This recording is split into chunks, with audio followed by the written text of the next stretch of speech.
Rahim. I am doctor Parisa Hod. Welcome to my YouTube channel. आज का हमारा topic है cardiac diseases in pregnancy, chapter number 10। Now coming towards the introduction, cardiac diseases in pregnancy is rare in the UK but common in developing countries, and in this chapter we are going to complete arrhythmias, pulmonary hypertension, aortic dissection, myocardial infarction, mitral stenosis and mechanical heart valves, and peripartum cardiomyopathy. Now coming towards the physiological changes in the pregnancy, cardiac output increases by 40%, reaching a maximum by the mid-second trimester. There is a peripheral vasodilation and an increase in heart rate and a fall in systemic and pulmonary vascular resistance. Labor and delivery are associated with further increase in cardiac output. Palpitations, extrasystoles, sinus tachycardia, ejection systolic murmur are common in pregnancy, rarely represents the underlying pathology.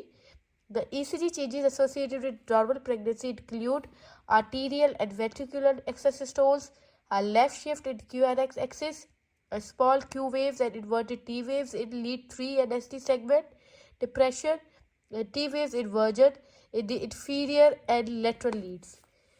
Now, what are they saying? That cardiac output is equals to stroke volume in the heart rate.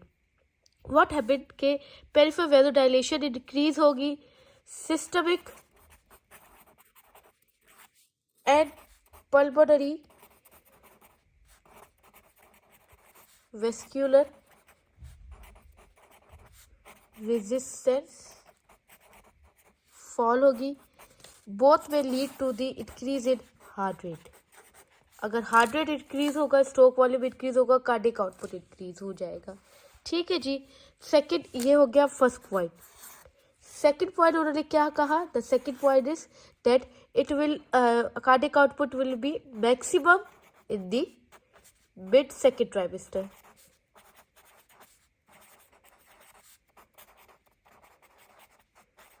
ठीक है जी। Now coming towards the normal changes, third point, normal changes क्या होंगी? Normal changes in cardiac, normal changes in pregnancy क्या होगी कि palpitations हमें मिल सकती है पेशेंट के अंदर, number A. Number B, extrasystoles. Number C, sinus tachycardia मिलेगा हमें पेशेंट के अंदर। नंबर 4 हमें इंजेक्शन सिस्टोलिक मर्मर मिलेगा। ठीक है जी।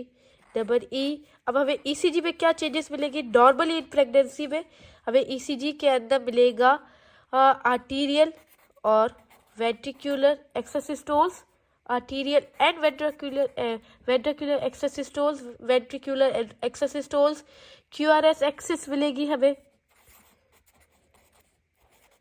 क्यूआरएस एक्सिस की लेफ्ट शिफ्ट मिलेगी हमें। थर्ड थिंग हमें क्या मिलेगी? हमें मिलेगी Q waves inverted, Q waves and inverted T waves मिलेगी हमें। कहाँ मिलेगी? In lead 3 and ST segment depression and T waves inversion, ST segment depression and plus T waves inversion मिलेगी हमें in the inferior and lateral Leeds, inferior plus lateral Leeds के अंदर। ये तो हो गई normal physiological changes in pregnancy.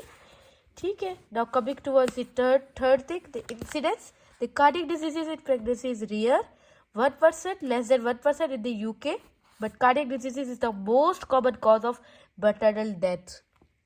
Ischemic heart disease is becoming more common in pregnancy, and death in pregnancy and the puerperium from myocardial infarction and ischemic heart disease are increasing. Now, main point, MCQs में हमारे पास most commonly आता है the first leading cause of the death, maternal death क्या होती है? Cardiac diseases. See, this is the MCQs. The cardiac diseases is the most common cause of maternal deaths. और causes क्या हो सकती है? इस्कीमिक हार्ट डिजीज की वजह से या मायोकार्डियल इंफार्क्शन की वजह से। सेकेंड मोस्ट इम्पॉर्टेंट एमसीक्यूज ये है कि ये किस टाइप पे होता है? ये आइदर होता है परप्यूरियम में हमें मिलेगा या तो हमें मिलेगा in the third trimester, most common होता है।